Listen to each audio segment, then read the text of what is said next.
ನಮಸ್ತೆ and welcome back to my channel Swara Madhyama. ನಾನು ನಿಮ್ಮ ಪ್ರೀತಿಯ ಸುರಭಿ ವೆಂಕಟೇಶ್. ಆ್ಯಕ್ಚುಲಿ ವೆದರ್ ತುಂಬ ಚಳಿ ಮಳೆ ಬರುತ್ತೆ. ಸೊ ಹಾಗಾಗಿ ಏನಾದರೂ ಬಿಸಿಯಾಗಿ ತಿನ್ನೋಣ ಅನಿಸ್ತು. ಆ್ಯಂಡ್ ತುಂಬ ದಿನ ಆಗೋಗಿತ್ತು ಅಂತ ನೂಡಲ್ಸ್ ಮಾಡ್ತಾಯಿದ್ದೆ. ರೀಸೆಂಟಾಗಿ ನಾನು ಸೂಪರ್ ಮಾರ್ಕೆಟ್ಗೆ ಹೋದಾಗ ತೊಗೊಂಡು ಬಂದಿದ್ದೆ.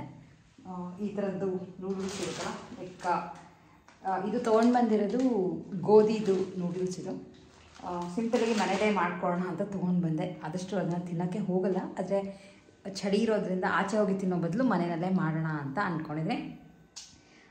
ತುಂಬ ಹೆಲ್ತಿ ಅಂತ ನಾನು ಹೇಳೋಕ್ಕೆ ಹೋಗಲ್ಲ, ಯಾಕೆಂದರೆ ಡೆಫಿನೆಟ್ಲಿ ಕೆಲವು ಸಾಸ್ಗಳನ್ನ ಯೂಸ್ ಮಾಡ್ತಾಯಿದ್ದೀನಿ. ಯಾಕೆಂದರೆ ಮನೇಲಿ ಮಾಡಿದ ಸಾಸ್ ಖಾಲಿಯಾಗಿ ಹೋಗ್ಬಿಟ್ಟಿದೆ, ಮಾಡ್ಕೋಬೇಕು. ಈ ಥರ ವೆದರ್ ಇದ್ದರೆ ಏನೋ ಒಂಥರ ಅಡುಗೆ ತಿಂಡಿ ಏನು ಕೆಲಸ ಮಾಡ್ಕೊಳ್ಳೋಕ್ಕೂ ಮೂಡೇ ಇರಲ್ಲ. ಆ್ಯಂಡ್ ಈಗ ಆರ್ತಾ ಸ್ಟುಡಿಯೋಸ್ಗೆ ಯಾರೋ ಬಂದು ಒಂದು 3-4 ಸೀರೆನ ಪರ್ಚೇಸ್ ಮಾಡ್ಕೊಂಡು ಹೋದರು. ಆಮೇಲೆ ಹಾಗೆ ಒಂದು 4-5 ಪಾರ್ಸಲ್ಗಳು ಶಿಪ್ ಮಾಡಬೇಕು, ಅಂದರೆ ಪ್ಯಾಕ್ ಮಾಡಬೇಕು.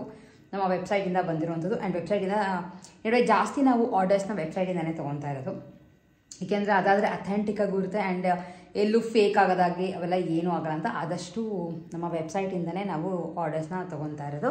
ಆ್ಯಂಡ್ ಎಸ್, ನೂಡಲ್ಸ್ ಹೇಗೆ ಮಾಡ್ತೀನಿ ಅನ್ನೋದನ್ನು ಇವತ್ತು ನಿಮ್ಗಳಿಗೂ ತೋರಿಸ್ತೀನಿ. ಡೀಟೇಲ್ಡ್ ರೆಸಿಪಿ ಅಲ್ಲ, ಬಟ್ ಸಿಂಪಲಾಗಿ ತುಂಬ ಜನಕ್ಕೆ ಮಾಡೋಕ್ಕೆ ಬಂದೇ ಬರುತ್ತೆ. ಸೊ ಬರಲ್ಲ ಅಂತ ನಾನು ತೋರಿಸ್ತಿಲ್ಲ, ಜಸ್ಟ್ ನೀವುಗಳು ಏನಾದ್ರು ಚೇಂಜ್ ಈ ಥರ ಮಾಡ್ಕೋಬೋದು ಅನ್ನೋದಕ್ಕೆ ನಿಮ್ಗಳಿಗೂ ತೋರಿಸ್ತಾ ಇದ್ದೇನೆ. ಆ್ಯಕ್ಚುಲಿ ತರಕಾರಿ ಹೆಚ್ಚಿಟ್ಕೊಂಡಿರೋದು ಇಷ್ಟೇ ಸದ್ಯಕ್ಕೆ ಇದ್ದಿತ್ತು, ಯಾವುದೂ ಅಂಗಡಿಯಿಂದ ಮತ್ತೆ ತರಕ್ಕೆ ಹೋಗಲಿಲ್ಲ.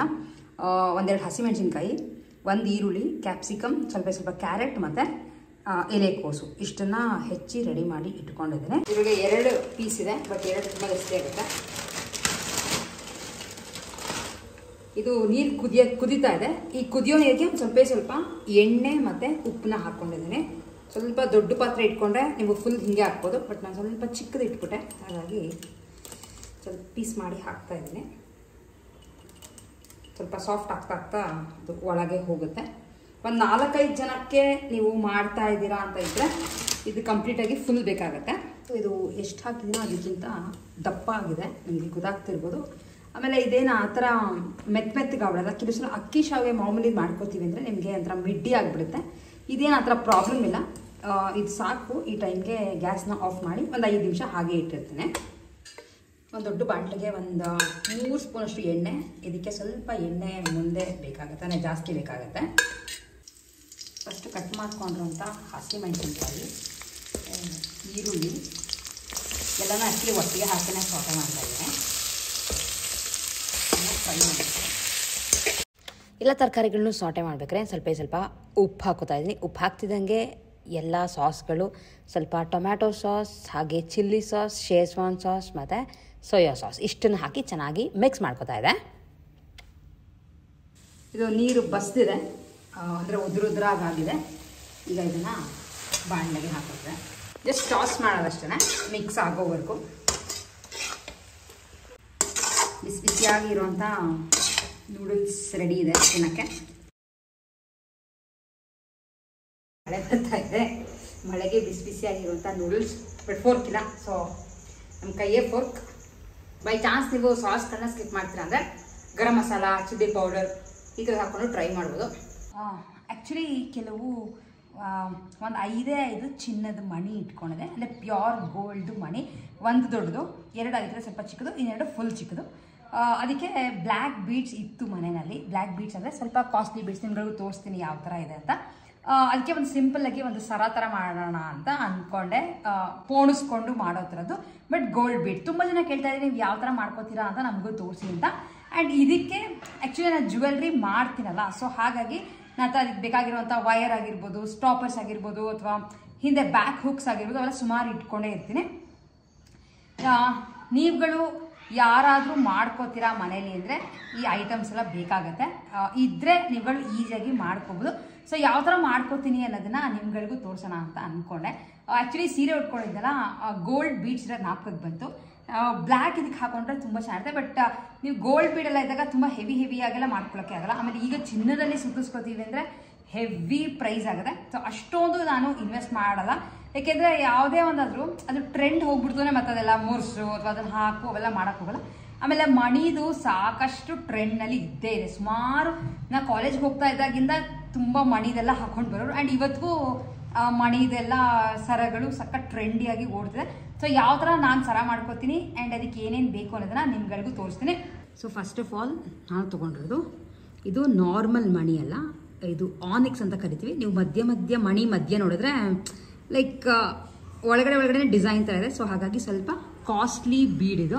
ಅದ್ರ ಜೊತೆ ನನ್ನ ಹತ್ರ ಇದ್ದಂಥ ಒಂದು ದೊಡ್ಡ ಗುಂಡು, 2 ಮೀಡಿಯಮ್ ಸೈಜ್, ಇನ್ನೆರಡು ಅದಕ್ಕಿಂತ ಚಿಕ್ಕದು. ಲೆಂತ್ಗೋಸ್ಕರ ನಾನು ಈ ಥರ ಇಟ್ಕೊಂಡಿದ್ದೀನಿ. ಹೇಗೆ ಮಾಡ್ಕೋಬೋದು ಅಂತ ಇದೇ ಥರ ಸಿಂಪಲಾಗಿ ನಾನು ಮಾಡ್ಕೋತಿರೋದು ಸರಾನ. ಸೊ ನೀವುಗಳು ದಾರದಲ್ಲಿ ಮಾಡ್ಕೋತೀರಾ ಅಂದರೆ ಆರಾಮಾಗಿ ಮಾಡ್ಕೋಬೋದು. ಬಟ್ ನಾನು ಯೂಸ್ ಮಾಡೋದು ಇದು ಜ್ಯುವೆಲ್ರಿ ಮಾಡೋವಂಥ ವಯರೇ ಬರುತ್ತೆ. ನಿಮ್ಗೆ ಇದು ಗೋಲ್ಡ್ ಸಿಲ್ವರ್ ಎರಡರಲ್ಲೂ ಸಿಗುತ್ತೆ. ಒಂದು ಅಂದಾಜ್ ಮೇಲೆ ಕಟ್ ಮಾಡ್ಕೋತಾ ಇದ್ದೀನಿ ಅಷ್ಟೇ. ನೀವು ಸ್ಕೇಲ್ ಇದ್ರೆ ಎಕ್ಸಾಕ್ಟಾಗಿ ಮೆಷರ್ ಮಾಡ್ಬೋದು. ಬಟ್ ನಾನು ನನ್ನ ಕುತ್ತಿಗೆಗೆ ಇಟ್ಕೊಂಡು ಎಷ್ಟುದ ಬೇಕೋ ಅಷ್ಟುದನ್ನ ಕಟ್ ಮಾಡ್ಕೋತಾ ಇದ್ದೀನಿ. ಆ್ಯಂಡ್ ಅದಕ್ಕೆ ನನ್ನ ಹತ್ರ ಬ್ಲ್ಯಾಕ್ ಮಣಿ ಇರೋದು ಅಷ್ಟೇ. ಸೊ ಇದನ್ನ ಕಟ್ ಮಾಡಿದ್ದಾದ್ಮೇಲೆ ಇದು ಸ್ಟಾಪರ್ ಅಂತ ಕರಿತೀವಿ. ಸಣ್ಣ ಸಣ್ಣ ಮಣಿ ಥರ ಇರುತ್ತೆ, ಬಟ್ ಹೋಲ್ ಇರುತ್ತೆ. ನಿಮಗೆ ಕಾಣಿಸ್ತಿರ್ಬೋದು ಅಂತ ಅನ್ಕೋತೀನಿ. ಸ್ಟಾಪರ್ ಕೊಡಿ ಅಂದರೆ ಯೂಶಲಿ ಅಂಗಡಿಗಳಲ್ಲಿ ಸಿಗುತ್ತೆ. ಈಗ ಇದನ್ನು ಒಂದು ಮಣಿ ಅಂದರೆ ಒಂದು ಸ್ಟಾಪರ್ನ ಇದಕ್ಕೆ ಹಾಕಿ ಇಲ್ಲಿಗೆ ಹಾಕಿ ಇದನ್ನು ಫಸ್ಟ್ ಸೆಕ್ಯೂರ್ ಮಾಡ್ಕೋತಾ ಇದ್ದೀನಿ. ಇದೆಲ್ಲ ನಿಮಗೆ ಡೀಟೇಲಾಗಿ ಯಾರಾದರೂ ಮಾಡ್ತೀರಾ ಅಂದರೆ ಕೇಳಿ ತೋರಿಸ್ತೀನಿ. ಬಟ್ ಈಗ ಸದ್ಯಕ್ಕೆ ತುಂಬ ಜನ ಕೇಳಿದ್ರಿ ಹೇಗೆ ಮಾಡ್ಕೋತೀರಾ ಅನ್ನೋದನ್ನು ತೋರಿಸಿ ಅಂತ, ಅದಕ್ಕೆ ತೋರಿಸ್ತಾ ಇದ್ದೀನಿ ಅಷ್ಟೇ. ಸೊ ಇದು ರೆಡಿ ಆಗಿದೆ. ಈಗ ಇದಕ್ಕೆ ನಾರ್ಮಲಾಗಿ ಹೇಗೆ ಬೇಕೋ ಹಾಗೆ ಮಣಿನ ಪೋಣಿಸ್ತಾ ಹೋಗ್ತೇನೆ. ಇದಾದರೆ ಈಸಿ. ನೀವು ದಾರದಲ್ಲಾದರೆ ಸೂಜಿ ಎಲ್ಲ ಹಾಕ್ಕೊಂಡು ಪೋಣಿಸ್ಬೇಕಾಗತ್ತೆ. ಇಲ್ಲಿ ನೋಡಿ ಕಾಣಿಸ್ತಿದ್ಯಾ? ಸೊ ಫುಲ್ ಮಾಡಿಬಿಟ್ಟು ತೋರಿಸ್ತೇನೆ. ಸೊ ಆಲ್ಮೋಸ್ಟ್ ಮುಗ್ದಿದೆ. ಇಲ್ಲಿ ನೋಡಿ, ನಿಮಗೆ ಯಾವ ಥರ ಪೆಂಡೆಂಟ್ ಬೇಕೋ ಅಂದರೆ ಮಣಿಗಳನ್ನ ನಿಮ್ಗೆ ಯಾವ ಥರ ಅರೇಂಜ್ ಮಾಡ್ಕೋಬೇಕು ಅಂತ ಅನ್ಸುತ್ತೋ ಆ ಥರ ಮಾಡ್ಕೋಬೋದು. ಸೊ ನಿಮಗೆ ತೋರಿಸಿದ ಥರ ಈ ಥರ ರೆಡಿ ಆಗುತ್ತೆ. ತುಂಬ ಚೆನ್ನಾಗಿ ಆಗುತ್ತೆ, ಸಿಂಪಲಾಗೂ ಆಗುತ್ತೆ. ನೀವುಗಳು ಯಾರಾದರೂ ಬೇಕು ಇವೆಲ್ಲ ಇಟ್ಕೊಂಡಿದ್ದೀರಾ ಅಂದರೆ ಈ ಥರದ್ದು ಮಾಡ್ಕೋಬೋದು. ಸಖತ್ತು ಲುಕ್ ಬರುತ್ತೆ. ಸೀರೆಗಳಿಗೆ, ಡ್ರೆಸ್ಸಸ್ಗೆ ಎಲ್ಲದಕ್ಕೂ ಹಾಕೋಬೋದು. ಆ್ಯಂಡ್ ನಾನು ಸುಮಾರು ಸರಗಳು ಈ ಥರ ಮಾಡಿಟ್ಕೊಂಡಿದ್ದೀನಿ. ಮುಂಚೆನೇ ಯಾವಾಗಾದರೂ ಕಮ್ಮಿ ರೇಟ್ ಇದ್ದಾಗ ಆ ಥರದ್ದೆಲ್ಲ ಬೀಡ್ಸ್ಗಳನ್ನ ತೊಗೊಂಡು ಇಟ್ಕೊಂಡಿರ್ತೀನಿ. ಇದು ಅಲ್ಲಿ ಇತ್ತು, ರೀಸೆಂಟಾಗಿ ತೊಗೊಂಡಿದ್ದಲ್ಲ, ಬೇರೆ ಯಾವುದೋ ಸರಕ್ಕೆ ಅಂತ ತೊಗೊಂಡಿದ್ದೆ. ಅದು ಹಾಗೆ ಇಟ್ಬಿಟ್ಟಿದೆ. ಲೈಕ್ ಇವತ್ತು ನಾಪ್ಕ ಬಂತು, ಸೊ ಮಾಡ್ಕೊಳ್ಳೋಣ ಅಂತ ಅನ್ನಿಸ್ತು. ಬ್ಲ್ಯಾಕ್ ಆನಿಕ್ಸ್ ಬೀಡ್ಸ್ ಕೂಡ ಇತ್ತು ಅಂತ ಈ ಥರ ಮಾಡ್ಕೊಂಡಿದ್ದೀನಿ. ಇಲ್ಲ ನಿಮ್ಗೆ ಈ ಥರದ್ದು ಬೀಡ್ಗಳು ಬೇಡ ಅಂದರೆ ನಾರ್ಮಲಾಗಿ ಕರಿ ಮಣಿ ಮಾಡ್ಕೋಬೋದು, ದಪ್ಪ ದಪ್ಪ ಮಣಿ ಮಾಡ್ಕೋಬೋದು. ಆಮೇಲೆ ಕೆಲವ್ರು ಬ್ಲ್ಯಾಕ್ ಹಾಕ್ಕೊಳ್ಳಲ್ಲ ಅಂತ ಇದ್ದರೆ ಹವಳ, ಮುತ್ತು ಅಥವಾ ಜೇಡು, ಗಾರ್ನೈಟ್ ಆಗಿರ್ಬೋದು, ಇದ್ರೊಳಗೆಲ್ಲ ಮಾಡ್ಕೊಂಡ್ರೆ ಸಕ್ಕದಾಗಿ ಕಾಣಿಸುತ್ತೆ. ನಿಮ್ಗೆ ಏನು ಅನಿಸುತ್ತೆ, ಚೆನ್ನಾಗಿದೆಯಾ ಅಂತ ನನಗೆ ಕಾಮೆಂಟ್ ಮಾಡಿ. ಇನ್ನೂ ಡೀಟೇಲಾಗಿ ಯಾರಾದರೂ ಮನೆಯಲ್ಲೇ ಕೂತ್ಕೊಂಡು ಬಿಸ್ನೆಸ್ ಸ್ಟಾರ್ಟ್ ಮಾಡ್ತೀರಾ ಅಂದರೆ ನನಗೆ ಕಾಮೆಂಟ್ ಮಾಡಿ. ಇದೆಲ್ಲ ಯಾವ ಥರ ಮಾಡ್ಕೊಳ್ಳೋದು ಅಂತ ಡೆಫಿನೆಟ್ಲಿ ನಿಮಗೆಲ್ಲ ಲಿಸ್ಟ್ ಕೊಟ್ಟು ಮೆಟೀರಿಯಲ್ಸ್ದು ಹೇಳ್ಕೊಡ್ತೀನಿ. ಸೊ ಸ್ಯಾರಿಗೆ ಯಾಕೋ ತಕ್ಷಣ ಜ್ಞಾಪಕ ಬಂತು, ಬ್ಲ್ಯಾಕ್ ಇರೋದ್ರಿಂದ ಬ್ಲ್ಯಾಕ್ ಸುಮಾರು ಸೀರೆಗಳಿಗೆ ಮ್ಯಾಚ್ ಆಗುತ್ತೆ ಅಂತ. ಆ್ಯಂಡ್ ಚಿನ್ನದ ಹಾಕೊಂಡಂಗೂ ಇರುತ್ತೆ.